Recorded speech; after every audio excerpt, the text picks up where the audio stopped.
Yeah, I've got a stainless steel bucket here with a little less than a gallon of water in there. It's probably, yeah, 3/4 of a gallon, something like that. And we've kind of run low on firewood, so I'm just going to see if I can make do with some water instead.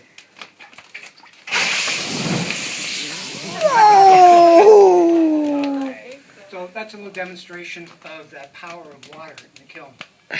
And what's happening is that the water is not actually dissociating into oxygen and hydrogen. It kind of seems like that's what could be happening to make it so explosive. But the water is turning to steam instantly. And that steam expands exponentially. And when it does that, it forces heat backwards and out the front. Since the door is open, most of the force came out this way, so it didn't really blow any pots over. But that's how I get those nice little wave patterns on the sides of my pieces. Simulation here. But in fact, for the dissociation happens at about 2,400 degrees Celsius, and we're only about 2,400 degrees Fahrenheit. So only a fraction of the water, tiny minuscule fraction, is actually dissociating. Most of it's just turning to steam and expanding.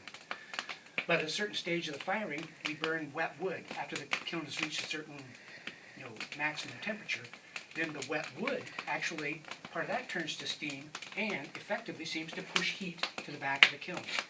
And I found that burning the wet wood in here really helps me get the back of the kiln up.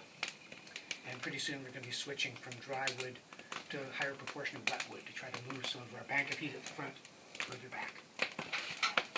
Bravo! Excellent.